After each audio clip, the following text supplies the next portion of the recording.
Méditation pour un samedi saint.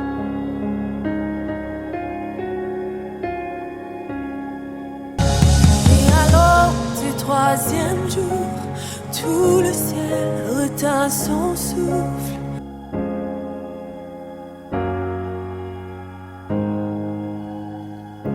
Lecture de l'hymne du jour. Veilleurs, tenez-vous en éveil. Veilleurs, tenez-vous en éveil, chantez à pleine voix, chantez, le jeune lion est prisonnier, qui pourrait dormir? Par amour, le Père a voulu envoyer au monde son Fils, et les méchants l'ont crucifié. Ils l'ont jugé, l'ont condamné, jeté en prison, flagellé, à coups de roseaux l'ont frappé. Qui pourrait dormir? Sur son visage, ils ont craché. Un serviteur l'a souffleté. Ils l'ont tourné en dérision. Des chiens en rage l'ont cerné. Ils ont cerné le jeune lion. Comme un coupable, il n'a rien dit. Qui pourrait dormir? Les épines qu'ils ont tressées ont couronné de sang son front. Ils l'ont injurié, bafoué.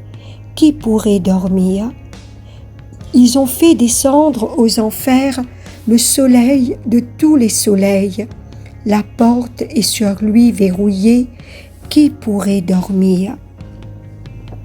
Et alors du troisième jour, tout le ciel retint son souffle. Méditation sur le samedi saint. Le samedi saint, l'Église demeure auprès du tombeau du Christ. L'Église attend, veille, sans bruit, sans parole, dans le silence. Le samedi saint est la veille de la fête de Pâques. C'est le grand jour du silence. Les cloches des églises ne retentissent pas. Les ornements ont été enlevés. La porte du tabernacle est entr'ouverte, laissant entrevoir un vide, une absence. Il n'y a aucune célébration avant la vigile pascale. Les églises sont plongées dans le noir, dans le silence. Ce vide, ce silence, nous ramène à notre expérience humaine, après la mort et l'enterrement d'un proche, quand nous faisons l'expérience du vide, de l'absence de ce qui était autrefois une présence, et nous foulons le désespoir, l'incompréhension.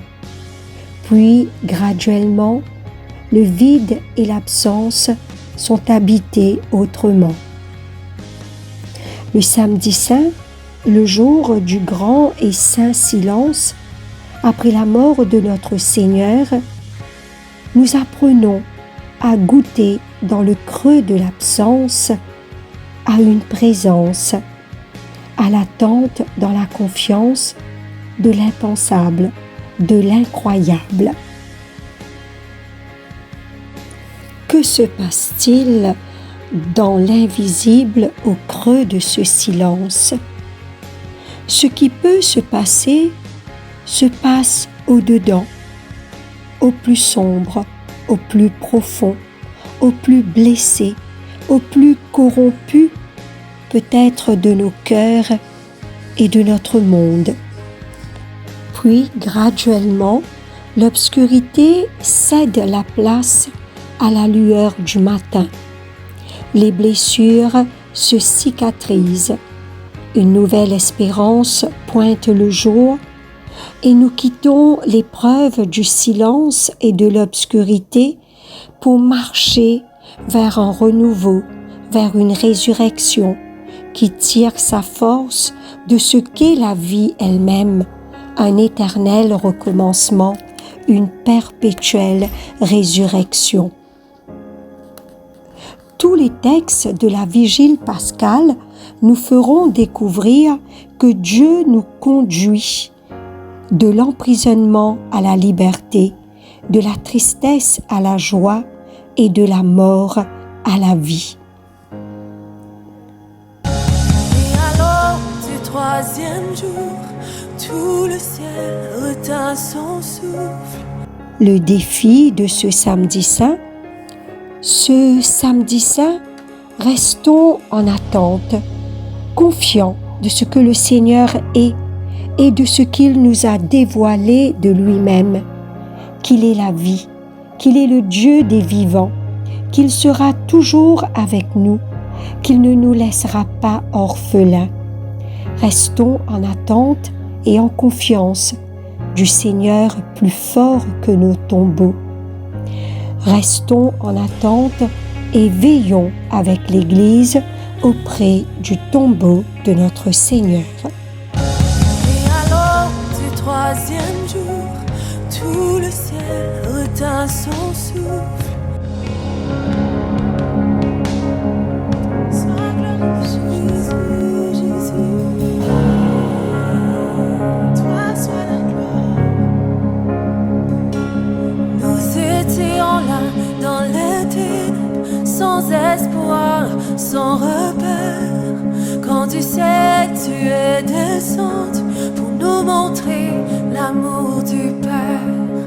À une vierge l'ange ta parole, comme l'avaient dit les prophètes. Et de trône de gloire éternelle, tu es né dans une étape.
Troisième jour, tout le ciel retint son souffle.